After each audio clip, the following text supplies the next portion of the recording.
PFI को लेकर के लगातार देश में बढ़ रही विवाद के बाद आज गृह मंत्रालय ने एक बड़ा फैसला लिया। पीएफआई पर 5 साल के लिए प्रतिबंध लगा दिया गया। उसी के लगातार अब तक अगर बात की जाए तो देश भर में 400 के करीब गिरफ्तारियां हुई हैं, जो कि देश भर से एटीएस और एसटीएफ ने उसको अंजाम दिया। इसी के मुद्दे को लेकर के हमारे साथ कुछ मुस्लिम समाज के लोग हैं, उनसे बातचीत करते हैं कि आखिर ये कैसे देखते हैं आज, क्या पीएफआई का बैन होना सही है? जी सर, क्या देखते हैं? क्या एक तरफ तो देश भर में लगातार इसका विरोध हो रहा है, मुस्लिम समाज इसका पक्ष कर रहे हैं, आप कैसे देखते हैं पीएफआई? देखिए, पीएफआई एक आतंकवादी संगठन है और इसके साथ साथ में कुछ और संगठन, ये एक तरह से एक पूरे आतंकवादी संगठनों का जम्मे गफ़ीर है और ये पॉपुलर फ्रंट नहीं, पाप का फ्रंट है।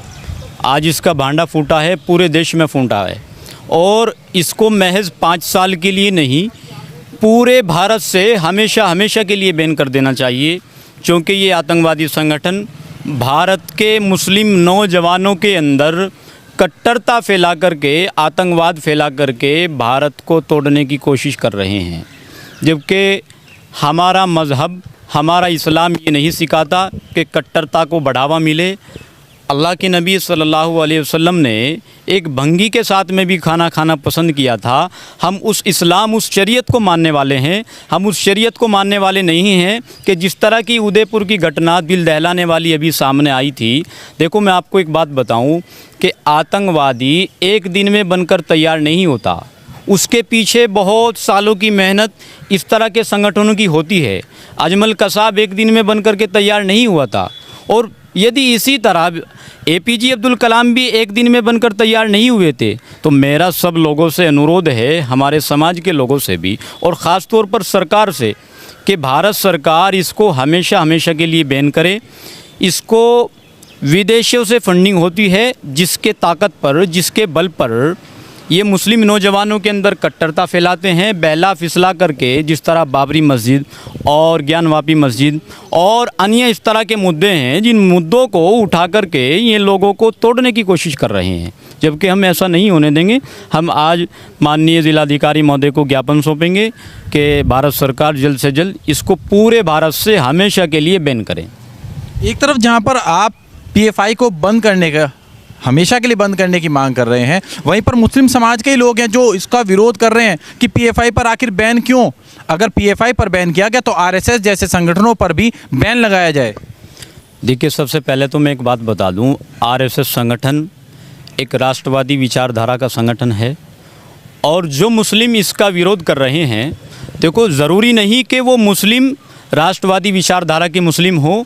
मुस्लिम तो मीर जाफ़र और मीर सादिक भी थे, जिन्होंने अंग्रेज़ों से मिलकर भारत से गद्दारी की थी, और मुस्लिम टीपू सुल्तान जी भी थे, जिन्होंने मुसलमानों के साथ में मिलकर के अंग्रेज़ों से मुकाबला किया था। तो हम राष्ट्रवादी विचारधारा के मुस्लिम हैं और हम नहीं चाहते कि देश का फिर से विभाजन हो। ये भारत अखंड भारत है और इसको इसी तरह रहने देना चाहिए।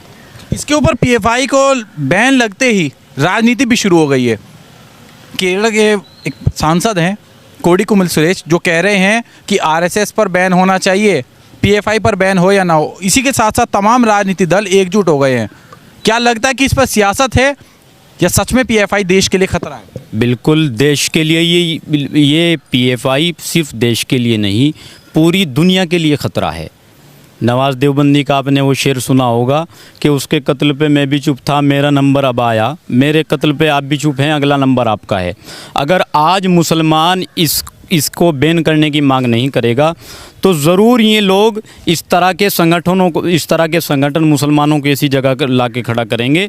ये लोग तो चाहते हैं कि देश का मुसलमान सरकार के साथ लड़े, सरकार के सामने खड़ा हो। 20-20 साल के, 15-15 साल के लड़के, नौजवान, जिनकी पढ़ने लिखने की उम्र थी, जिनकी एजुकेशन तालीम हासिल करने की उम्र थी, इन नौजवानों को इन लोगों ने, इन संगठनों ने, उन्होंने सरकार के सामने लड़ने के लिए खड़ा कर दिया।